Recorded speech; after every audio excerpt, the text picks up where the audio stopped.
To get started, grab your nice yarn, your crochet hook, and a stitch marker. I'm going to show you a trick with this in a minute, but for now, just simply set it aside. Take your yarn and create a slip knot, and then place that on your beautiful crochet hook.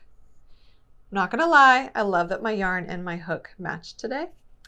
And then I'm going to chain 8.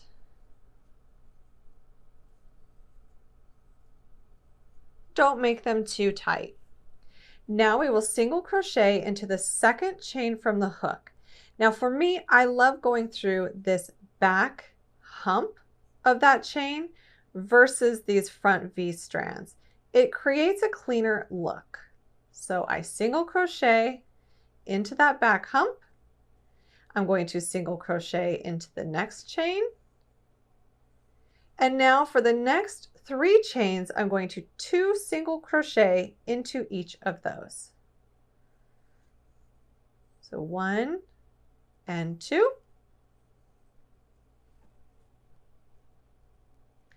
And then do that again. 1, 2. And one more time. Single crocheting 2 into each of those. And notice it's starting to curl a little bit here. That's completely fine. Now into the last 2 chains, we're just simply going to single crochet into each of those.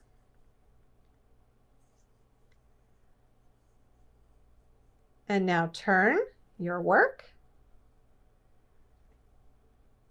chain 1, and single crochet 2. This is row 2. And now into the next stitch, we are going to 3 single crochet. So 1, 2, 3. And now we're going to single crochet until the last 3 stitches. So we'll single crochet across and stop when 3 remain.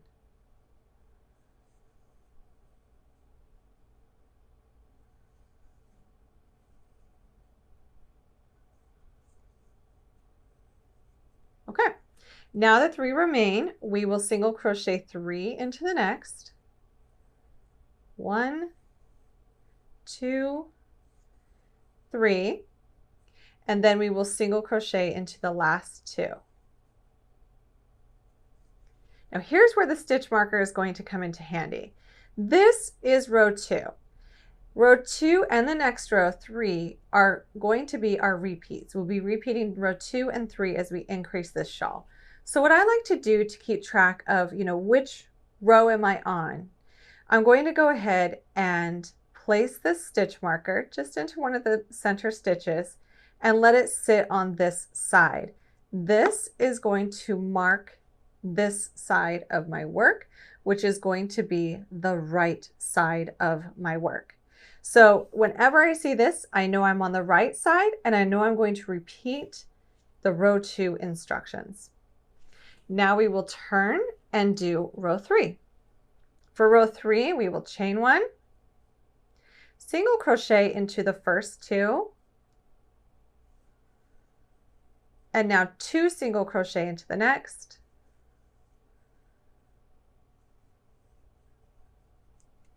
and then single crochet across until the last 3.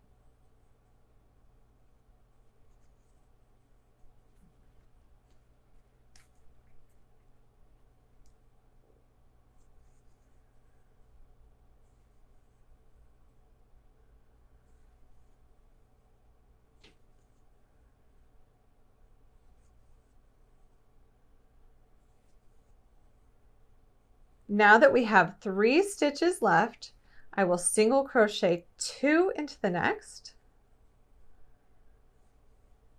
and then single crochet into the last 2. So on the wrong side of our work, we will be increasing by 2, and on the right side of our work, we will be increasing by 4. So after row 3, we will simply turn and chain 1 And now repeat row 2, where we single crochet into the first 2. Remember, this is our right side row. Then we 3 single crochet into the next. Then we will single crochet across until the last 3.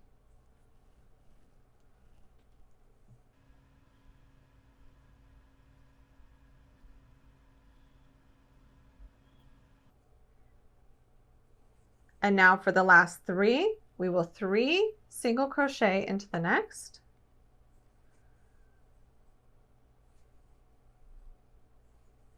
And then put a single crochet in each of the last 2.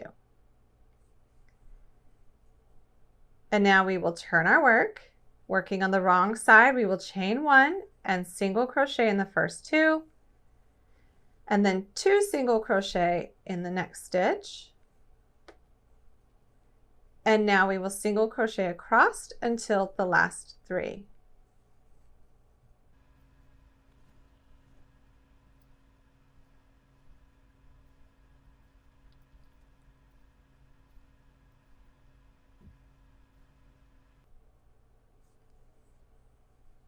Now that we've reached the last 3, we will 2 single crochet into the next, and then we will single crochet 2. So single crochet in each of the last 2.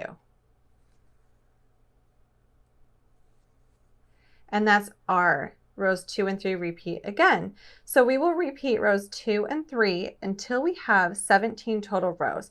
I'm going to keep going through these repeats off camera, and we'll come back when we have 17 total rows. All right, so I have worked through row 17. I just finished row 17. I still have the wrong side facing me because my stitch marker is on the right side over here underneath, and this is the wrong side facing me. We can see that this is already starting to do a beautiful crescent shape. However, with short rows, we will be messing with that a bit. So as you're working this up, you will find that your piece will not easily lay flat after we start doing some short rows, because we will be manipulating with this shape a little bit, and that is okay. We're going to be doing some aggressive blocking in the end, so let's keep going. The next thing I want to do is start with my short rows. I'm going to grab an alternate color. I've chosen to work 3 different colors on the shawl. You can work one other color. You can have this just be a 2-tone shawl. You can work lots of colors. It is totally up to you. I'm going to switch to this Opal Heather, which I think is absolutely stunning. I love the color flections in this one, and we're going to use this. So for this very first short row, what we will do is we will take our hook out of our working main color. Now, if you're brave, you can simply just pull this and let it sit and hope that you don't undo anything here. But if you're like me and you know that accidents can happen, balls of yarn can fall on the floor, I like to go ahead and take another one of my Knit Pick stitch markers and simply slide it into there. You can get these on We Crochet as well, since they're sister companies. And now if I pull on this, this is not going anywhere. This is going to stay nice and safe for me, so I can simply forget about my main color for just a moment. And now I'm going to come back and I'm going to start counting from the right side. So the right as a right-handed side. The wrong side of work is still facing me, but I'm going to come back to the beginning of row 17, and I am going to simply count over 20 stitches. And then I'm going to take my hook and I'm going to insert it into that 20th stitch. And this is where we are going to attach our yarn in our alternate color. And honestly, if you wanted to work this in one solid color, you could. You would still just need a second ball, since our first ball is still attached to our main body. So now I'm going to join this. And I am going to chain 3.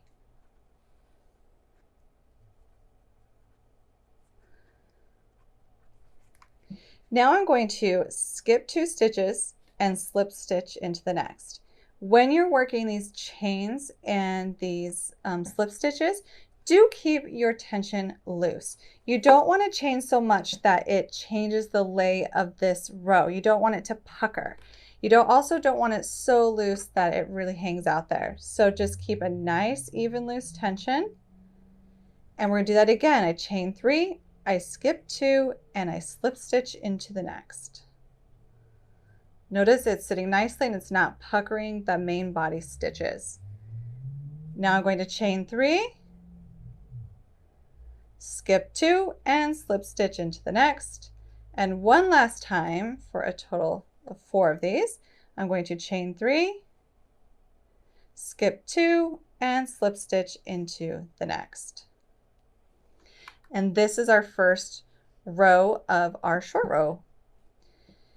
Now when we're working short rows, the cool thing about them is you're simply going to turn. I know we haven't worked to the end of the row, and that's okay. We will be building upon this right here. So we're just picking a spot in our work and we're going to build these short rows. So now I'm going to turn my work and I'm going to chain 3. And now I'm going to slip stitch into that first chain 3 space. And I will chain 3. And I'm going to slip stitch into this next chain 3 space. I'm going to repeat that across. Chain 3, slip stitch into the chain space, chain 3, and slip stitch into that chain space. Now we're going to do one more where we chain 3, and then we're going to skip 2 stitches from the body and we are going to slip stitch into the third. So skip 2 and slip stitch.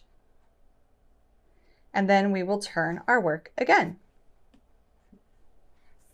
We're going to repeat that in the same manner across again. So I will chain 3, slip stitch into the first chain 3 space from the previous row, chain 3, slip stitch into the next chain 3 space. We're creating a mesh style fabric here. Chain 3, repeat.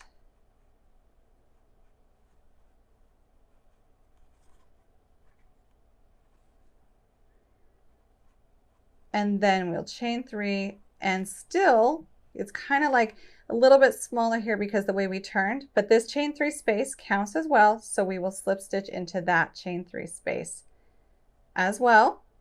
And then we will chain 3,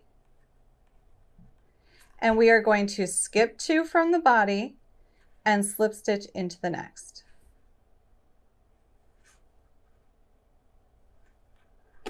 So now we have completed 3 rows of our short rows. So we're going to turn and keep going, repeating those same steps again. We chain 3, and we slip stitch into that first chain 3 space. We chain 3, slip stitch into the next chain 3 space. Keep doing that all the way across this short row.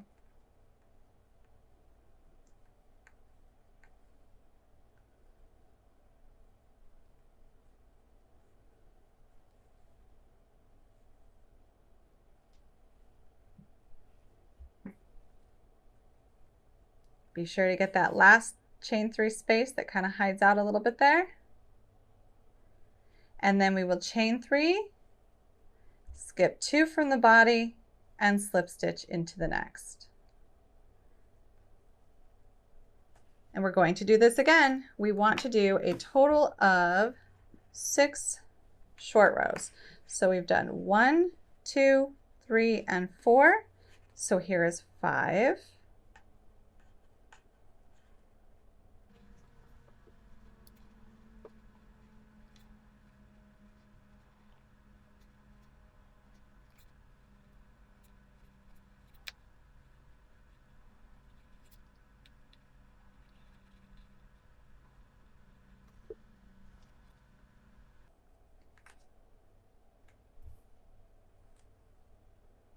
And now we will turn and do our 6th short row. This is another reason why I like having a stitch marker holding my main yarn, is because I'm not always conscious of it once I move on to this step, so I don't even have to think about it. It's not going anywhere.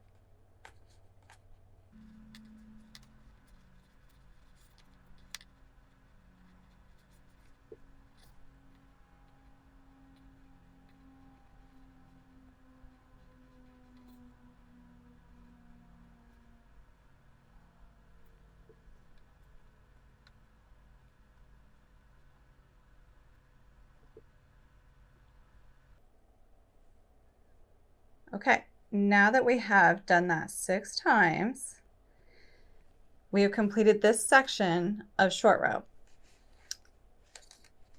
So as you can see, this builds out from this, and I'm sure you're wondering how this all works out, but I promise it does. So for your alternate color, you can go ahead and fasten off. I had to go find my scissors. I swear I have so many of these. I keep them around the house. I just love them. But whenever I need them, of course, they're in a bag somewhere. So I fasten off, and now we're going to go back to working our main color. So now that we can see how this is, I want to take a moment and I want to talk about short rows and how and why they work. So we have this new section of short row, and the next thing we're going to do is we will turn. I guess we're already turned, and we will work our way across. So the reason why this works out is because the amount of stitches we are going to work across this section is the same amount of stitches that we worked from the main body here. So we're not changing our stitch count or changing the amount of stitches that we would have gotten working as before without doing the short rows. The amount of stitches on the body in terms of the way it increases remains the same, and the short rows are a nice added pop in there. So let me show you what I mean. Now I have the right side facing me. We're going to go ahead and work row 18 of the main body. We are completely done with the first section of short rows. So we'll get my hook back on here.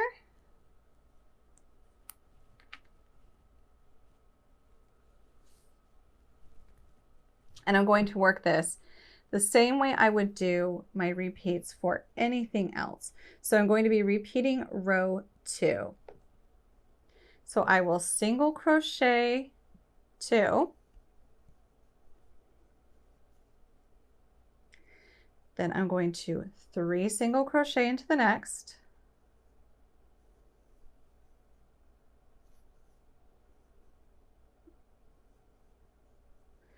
And then I'm going to single crochet up until the point of our short row. And then I'll show you how to work across those short rows evenly.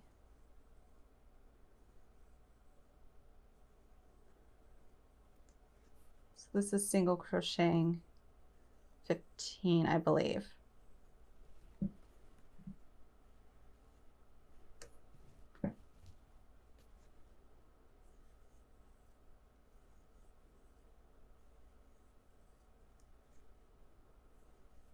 Oh, actually, it's a few more than that. Trying to read my directions over there, and of course, when it's across the table, all I see is just a ton of numbers. So you will single crochet up until the point of the stitch of your short row begins. Now what I will do is I'm going to single crochet in the same as where my short row begins, and then for every chain space, including this first one that's kind of hiding, I will single crochet 2 into that chain space. Then I will single crochet into the slip stitch. And then all I do is I repeat that across the short rows. So 2 in the chain space, 1 in the slip stitch.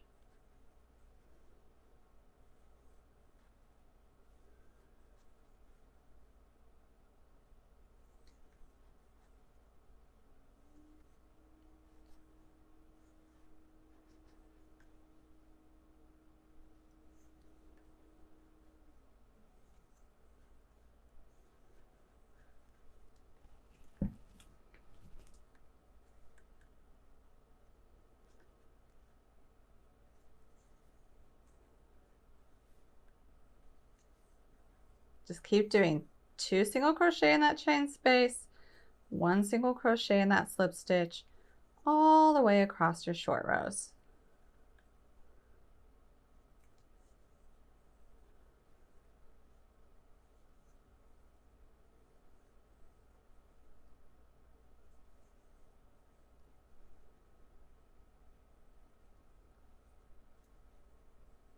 So now we're doing 2 in that chain space for that last chain space, and then I will single crochet in the same as this alternate color. So that last short row.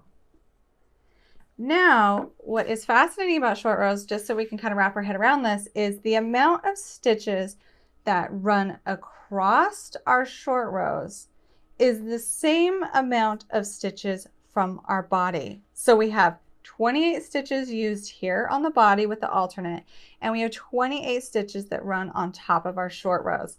Now, if you've never worked short rows before, I'm going to blow your mind a little bit here so that we can go to the next step to understand this. It would not matter how much I increased in terms of our short rows.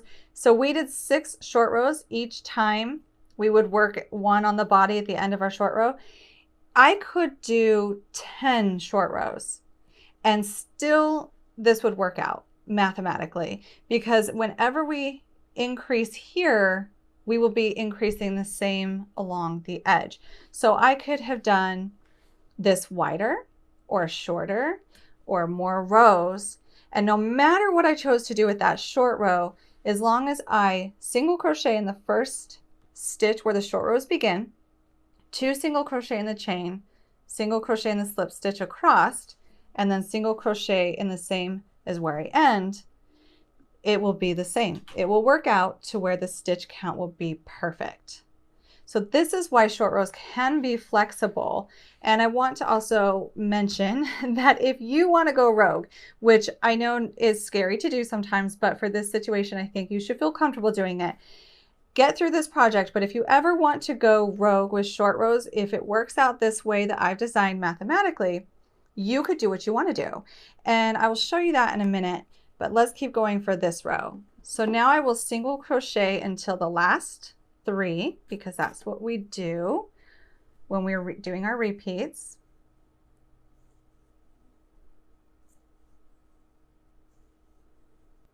At the last 3, we will place 3 single crochets in the next, and then single crochet into the last 2. And this completes row 18. So row 18 was worked the same way had we done short rows or not. So as you can see, we've got some puckering going on now. That is going to happen because we are really manipulating the shape of this shawl by adding some fun pops of color into it. This shawl will require some aggressive blocking when we are done, but for now, let's keep going. So I want to show you this concept of the short row and how it works as this shawl gets bigger. So I have a sample here that I've been working on for a little bit. And in this sample, turn it this way, this is the short row we just completed. This is me continuing on. This is done per instructions in the pattern, and every single time I get to a short row, it is done the exact same way. So that is really, really cool. And then I wanted to switch colors here because I thought that would be fun too. So every single time I did these short rows, no matter what the size, I simply repeat those instructions on that short row to get it into the right positions and the right stitch counts. So my mention about going rogue. If you ever want to go rogue doing this type of style, you absolutely can. I'm going to be a little bit honest with you here. I love designing this way because it is really go with the flow. So for me, as I'm working this up, I'm actually choosing where I like my short rows to be as I go. So looking at this is kind of live designing here. I will simply take the next color I want to do. I'm ready to do my short rows. I've got the wrong side facing me. I've got my yarn hanging out over here on a stitch marker that I'm going to quickly put in there. Wow, that was scary. So my stitch marker is holding my working yarn on this one end. got the wrong side facing me, and now I've decided, okay, I would like to add another pop of color here. Like, let's just do it. Let's just add it there. So all I simply do is choose where I want to add that pop of color, and in the instructions, I will be writing down the exact stitch counts for you so you can follow along. But I also want to show you from a design perspective that this can really be done in any way you want. I'm just going to simply choose a stitch looking at where I want to add my pop of color and insert my hook. I will attach my yarn, and I do try to make this stitch wherever I insert an even number of stitches from the edge. I don't know, it doesn't have to be, but that's just, I just like to work in even numbers.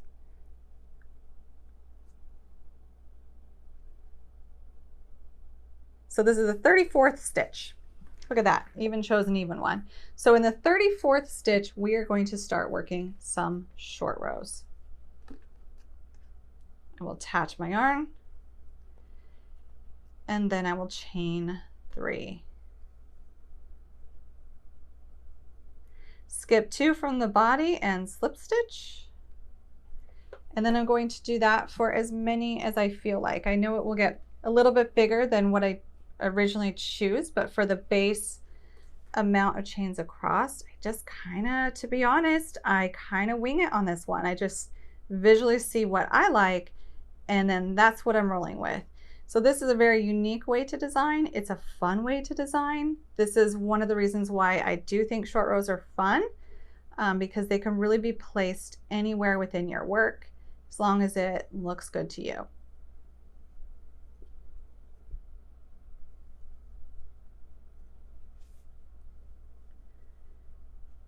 All right, I think I'm going to do a smaller one here. I like the way that that looks.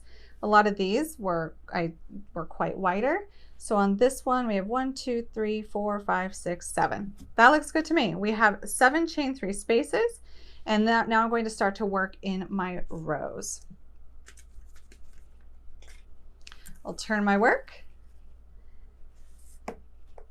And yes, I am the type of crocheter that I often wait until the end to weave in my ends, because I'm having so much fun crocheting, I don't want to stop. So I chain 3, slip stitch into the first chain 3 space, chain 3 and slip stitch into the chain 3 space, and repeat that across. So I hope by the end of this project you have a better understanding and concept of short rows and how they work, and they're less scary, and you see them as more fun, and it's really a simplistic process, and you're just repeating the flow. So by the end of this project, you would really be knowledgeable in how to work short rows. Now I'm going to skip 2 from the body and slip stitch into the next, and turn my work.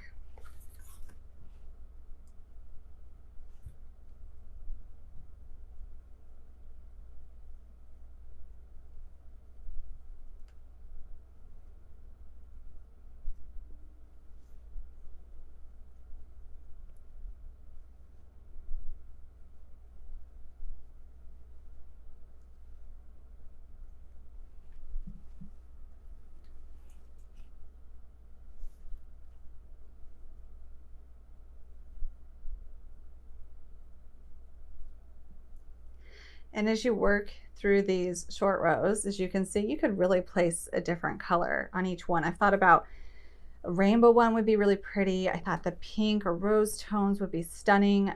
This is also a great thing to do with kits. I know there are a lot of mini skein kits, and so you can pick a main color and then do the mini skeins as your short rows. So if you've been wondering, if you have something in your collection where you have a main color of yarn and then you have a ton of mini skeins, this is a great way to use those in a unique way.